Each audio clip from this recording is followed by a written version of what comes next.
আলহামদুলিল্লাহ রবিল আলমিন ওসলাতাম আলা সঈদুল মুরসালিন ওয়ালা আলহি ওসাহাবি আজমাইন। কাছে কিংবা দূরে, দেশে কিংবা প্রবাসে যারা অবস্থান করছেন সকলকে আন্তরিক ধন্যবাদ এবং মোবারকবাদ জানিয়ে শুরু করছি হাদিসের আলোকে জীবন করি। আজকের পর্ব 48। হযরত আবু যার গিফারি রাদিয়াল্লাহু তাআলা বলেন, নবী করিম সাল্লাল্লাহু আলাইহি সাল্লাম বলেন, কিয়ামতের দিন আল্লাহ তাআলা 3 শ্রেণীর লোকের সাথে কথা বলবেন না, তাদের প্রতি করুণার দৃষ্টি দিবেন না, তাদের পরিশুদ্ধও করবেন না, বরং তাদের জন্য রয়েছে যন্ত্রণাদায়ক শাস্তি। আবু যার রাদিয়াল্লাহু তাআলা বলেন, হে আল্লাহ রাসূল সাল্লাল্লাহু আলাইহি ওয়াসাল্লাম, তারা কারা? রাসূল পাক সাল্লাল্লাহু আলাইহি ওয়াসাল্লাম বললেন, গিটের নিচে কাপড় পরিধানকারী, অর্থাৎ টাকনুর নিচে কাপড় পরিধানকারী।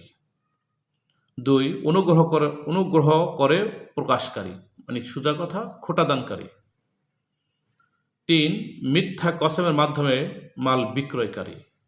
এই হাদিসটি মুসলিম এবং মিশকাত শরীফে চলে আসছে, 2673 নম্বর হাদিস। অত্যন্ত গুরুত্বপূর্ণ এই হাদিস। আসুন আমরা এই হাদিসের আলোকে দৈনন্দিন জীবন পরিচালনা করার চেষ্টা করি।